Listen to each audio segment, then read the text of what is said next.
Üdv a Percek Egyik műsorán! Szó lesz a filmekről, animékről, lesz néhány poénos kép, illetve videó, valamint sok más is. Jó szórakozást!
A csatorna immár több platformon is megtalálható, úgy mint a YouTube, a TikTok vagy a Discord.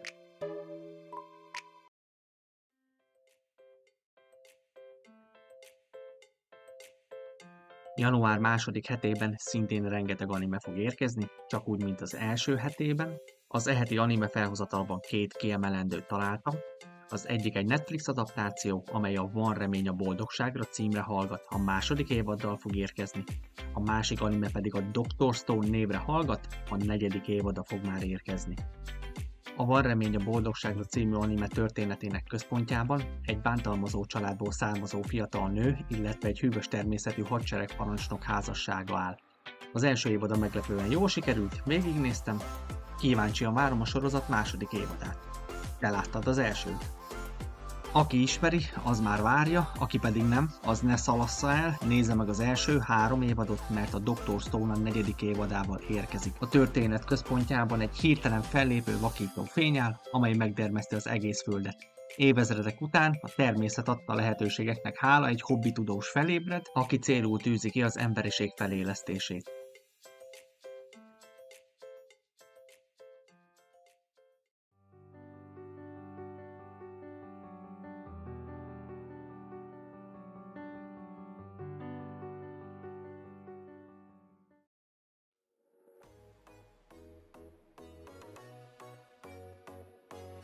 Az heti mozifilm kínálat csúcsát nálam a Gangster Zsaruk második része képviseli.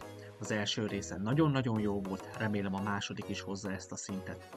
A cím önmagáért beszél, szóval nem fogom ezt túlmagyarázni, csak ajánlani tudom az első részt, a másodikat pedig várom. Az heti sorozat kínálatból is ki tudok emelni egyet, amely a The Pit névre hallgat. Egy pörgős pittsburghi kórházról fog szólni, az előzetes alapján engem megnyert.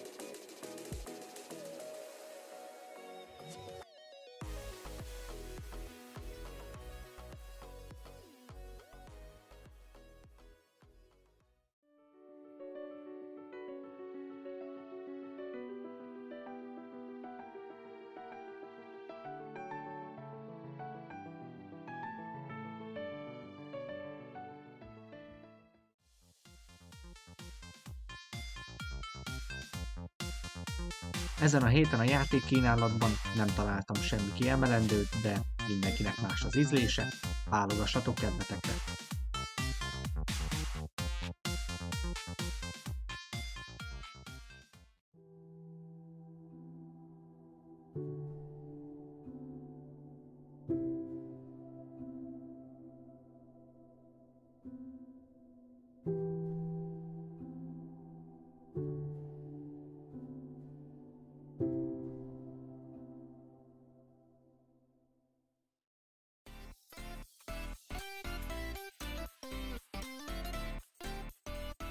Tartalomgyártó vagy? Van egy jó játékklipped, esetleg valamilyen vicces pillanatod, játszol, zenével foglalkozol, táncolsz, kihívásokat teljesítesz?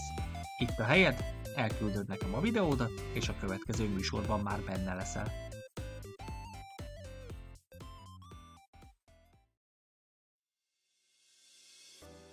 Köszönöm, hogy velem tartottál a végéig. Ha tetszett, akkor ne felejts el követni, ha pedig nem akarsz lemaradni a tartalmaimról, kapcsold be az értesítést.